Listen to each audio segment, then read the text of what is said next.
All right, welcome to another song title challenge where the question is, climbers, how would you write this one? This is a fun creative exercise where climbers, listeners of this podcast, send in their song titles. You can send in as many as you like to info@daredevilproduction.com. Production is singular. There is no S. info@daredevilproduction.com. Put song title challenge in the subject line, goes into the right folder, and then we will read it on the air. And what we do, I spring these live to Brent on the podcast, and we try to mimic what happens in the first 15 minutes of a pro write, where before we start putting pen to paper and writing the lyrics on what might be the most obvious way to go with this title, we try to cook up 4 or 5 different other conceptual approaches to writing the lyrics to see if maybe we can find another clever way to do this that would be a little bit more exciting and make the song and the lyric a little bit more interesting. This is, once again, a fun creative exercise. It's not a co-write in any way, shape, or form. So you don't owe us anything, certainly. Use everything we talk about. Use nothing we talk about. That's up to you. But we do request that you give us an invitation to the number 1 party. Yes, sir. Even Brent doesn't get invited to parties like that after he hit number 1 because he didn't know anybody. Really it was top 5. I guess Aaron would have let me know, hey, we're having a party. Right, there you go. I don't know. You got anything you want to add to that? Yeah, this is just to encourage you to dive in deeply. And one little bit of disclaimer, I guess, is these days I don't do much song title challenge in the room with co-writers anymore. Like, this doesn't mimic my 15 minutes anymore because I put my time in on the front end. And so I'll come in with a stack of lyrics and ideas that are already fleshed out. Now, they may throw out some ideas like, what if it's about this? But generally people either go with what I bring in the concept or they just go on to the next one. But we've had those times when somebody's brought in a title they just thought was cool and they didn't know what it meant and I didn't know what it meant because I just heard it and we fleshed that out. These days, I do a lot of my homework. I do my own personal song title challenges, as y'all know, on a regular basis. So I have a stack of stuff that's been through the ringer already to bring it in. That's one way that I'm trying to act professional, is that we don't have to do all the work. But every once in a while, they may bring one in that they want to write. They just don't know how to write it yet. And we'll do this. But I do a lot of this outside the room these days. So I would encourage you to do it outside the room versus going, I'm just going to bring in these titles and brainstorming with a co-writer because they may not be up for it. Also, it'll help revitalize old titles that you think maybe kind of ran out of energy or whatever. Heck yeah. Go back through your hook book from the first couple pages of it where you hardly look at that anymore. They just feel like fodder, like they didn't mean something then. If they didn't have enough energy in them to get wrote, then they probably don't have enough energy in them now. But I think when you go and you do this, you might find that, hey, maybe the approach that you were thinking about when you wrote the title wasn't all that exciting. And there's another way to breathe some life into that and make a song out of it, right? Oh, yeah. I mean, that's been working for me. There's so many songs lately. It seems like most of the titles I've been writing lately are coming from my old titles that I'm song title challenging because I'm just working my way through the list. So I'm still several years behind where I am right now on coming up with titles. Every once in a while, if I hit a new title, I'm like, oh, this is coming up for this co-write. Let's do this. But other than that, I'm just going through and just picking these old titles. And sure enough, man, there's life in there that I didn't know existed. I'm excited and looking forward to not all of them, but been surprised how many of these have gone all the way and are demoed and are getting pitched. Yeah. Old titles, 10-year-old titles that I didn't write for 10 years because I didn't know immediately what to do with them, but I put in a little bit of elbow grease. Yeah. And all of a sudden, I'm like, I think I know what to do with this. And my chorus is like, oh, that's really cool. And I don't have to say, like, yeah, I've had that title for 10 years. Just now figured out no, I'm glad it's just cool. Let's go write it. Yeah. Like 15 minutes of elbow grease, by the way, you know? Yeah. And usually it only takes about maybe 5 minutes to get going. And then you're like, oh, you know? Yeah. And then you're exciting yourself. Yeah. Let's go. Timer went off. I don't care. I'm still going. All right. So here we go. This one is from Nolan Stuckey. Nolan Stuckey. And I just thought this was an interesting title. The title is Shame the Angels. Shame the Angels. All right. That's cool. Nolan. I like the A sound, shame, angels. I think that's going to help it sing well. And winning before you're spinning, I'm like, what is this going to be about? So am I. I'm thinking the same thing, but unfortunately I have the pressure to actually, instead of just pressing play and finding out, we got to figure it out now. So Shame the Angels. I like the title. I think it's a really cool title. It makes me want to hear what it's about. I'm trying to let the title write the song here. So what do we got here? We got shame and angels. Two things you normally don't think about going together, shame and angels. Angels brings in the spiritual thing. So I'm thinking guardian angels, better angels, God in heaven, and all that kind of stuff, right? And then shame is not usually what you think about. You think about guilt or maybe even making them blush. That's one thing I think about too, like making the angels blush. Oh, there you go. If there's a way to kind of shame the angels, or what are they feeling guilty about? What are they feeling shame for? Maybe it's a thing of, girl, the way you love could shame the angels. Like they don't even love like you do. Girl, let's shame the angels. Maybe that's it, like make an idol of your girlfriend, kind of thing. The way she loves, the way she acts, the way she looks over me. Maybe she's shaming my guardian angels. She takes such good care of me and keeps me out of the ditch. Girl, you shame the angels that are supposed to be watching over me. That's positive. And it sounds like a country thing because country can talk in that Christendom world. Yeah, Johnny. On that same note, instead of the girl, what if it's like a rowdy guy song? The stuff we did last night going to shame the angels, Yeah. Like you're just a wild card out doing crazy stuff, drinking all night at the bonfire and four-wheeling and whatever. You're playing a girl, whatever, all that stuff. But your guardian angels are like, it's a shame to them because they're supposed to be your guardian angels. They'll be walking into heaven tomorrow with their head down a little bit, a halo pulled down low over their eyes going, yeah, I was with Johnny last night. I saw some stuff I can't unsee. Yeah, I thought about that too as a rock and like, shame the angels. 80s rock, hair band, shame the angels. I could hear that. Hell yeah, I'd run with that title. But in a country sense. But in a country way, same kind of thing. Angels doesn't have to be literal angels either.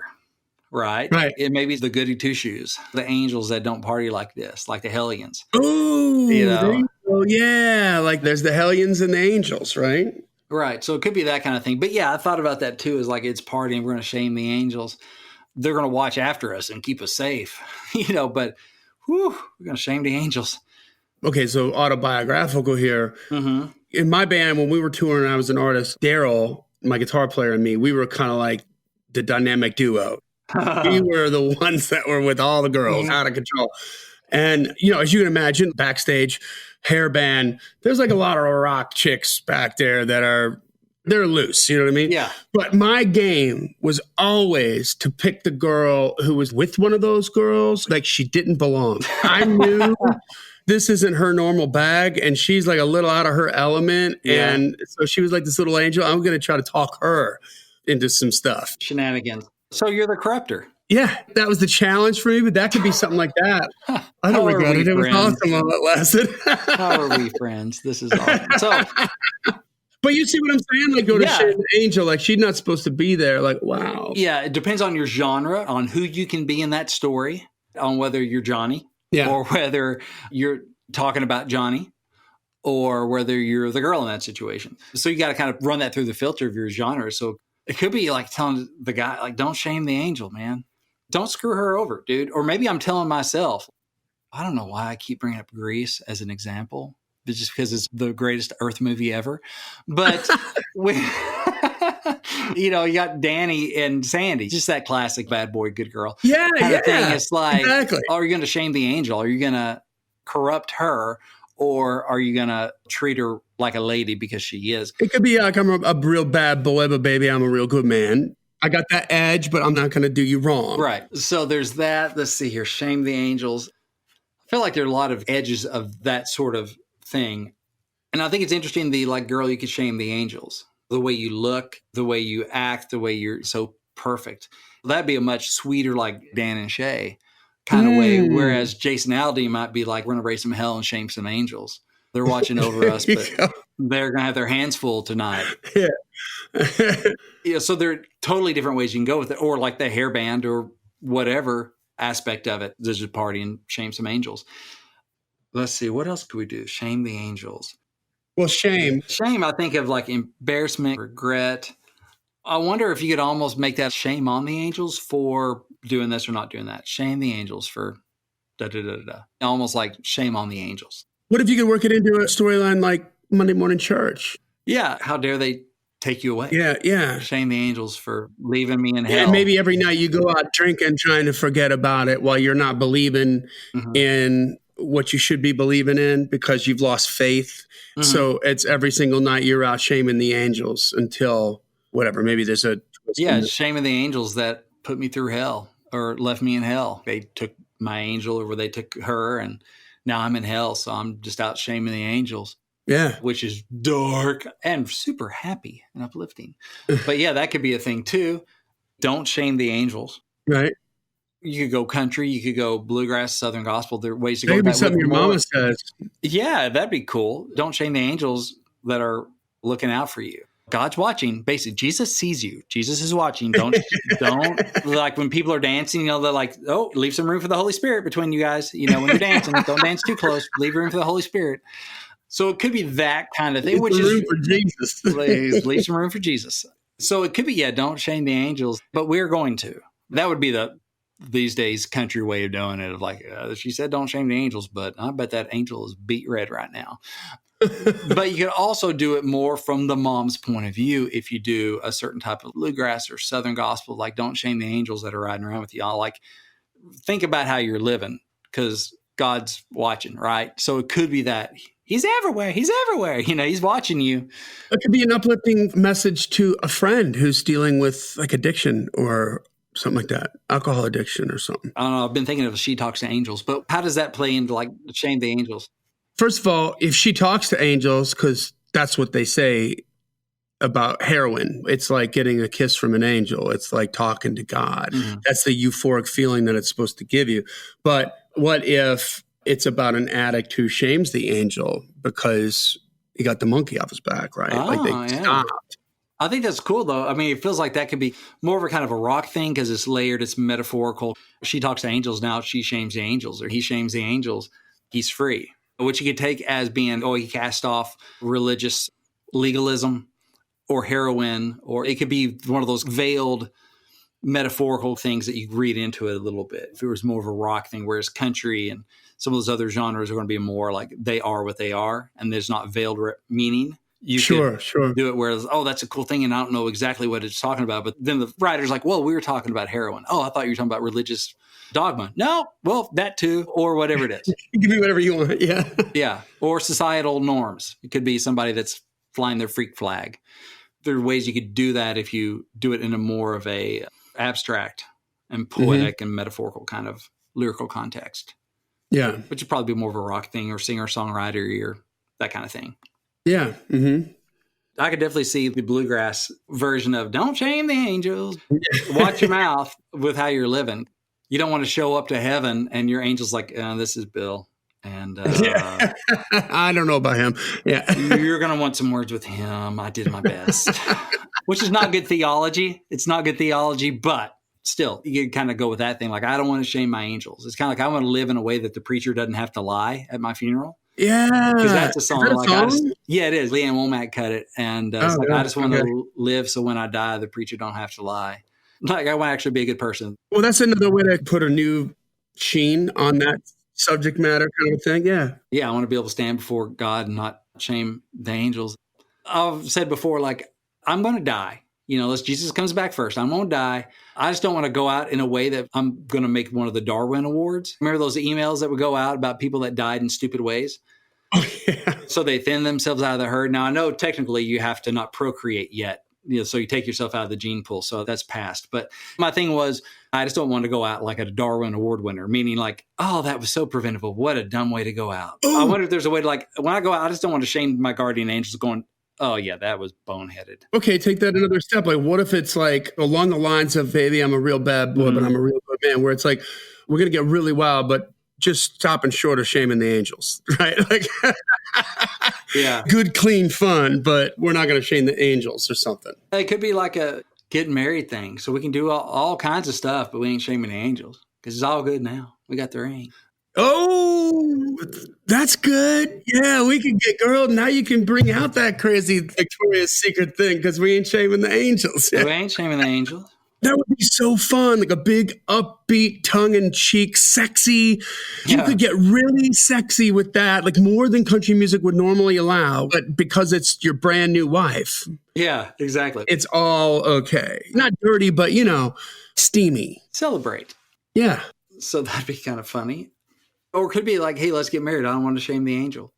I want to kind of make an honest woman of you. That's very artist-specific for someone that, it could be about that. It could be about premarital sex. And you could take it from many different angles. The guy's saying, I want to honor you. I don't want to shame the angel. let's get married, or mama saying, you don't touch that girl in the back seat. Don't shame the angels. Yeah. There are many ways you can kind of spin that and play with it. And it just depends on your genre and what your brand is and what you're You could play them against one another within the lyric. When you were 16, it was don't shame the angels. And now don't shame the angels means something totally different because you just married her. Yeah, exactly. Yeah. So now is it okay, mama? Like, right. That's all right, mama. Yeah. It was funny. I remember somebody telling me one time, they thought it was so weird that if I take my boyfriend home, it is not acceptable for me and my boyfriend to share a room when we go home for the weekend to my parents' house. But if we get married now, it's expected, and it's weird if we don't. Yeah. I'm like, well, that's kind of what marriage kind of changes a lot of stuff. But they were like, that's just different. Isn't that odd? I'm like, no, but I know it's different. What a little ring will do in the eyes of mom and dad. That's right. Now they're like, you better be sharing a room. Before it's like, you can't do that. Now it's like, what's wrong? What's wrong if you don't? Exactly. I think we got some pretty good looks at it, man. Yeah, I think there's some fun stuff there. So Nolan, thanks for sending that in. It's a cool title. Now, if Nolan wants to work on that with you privately or whatever, what can he do? Yeah, I do private coaching, song feedback, private consulting. I do coach writing.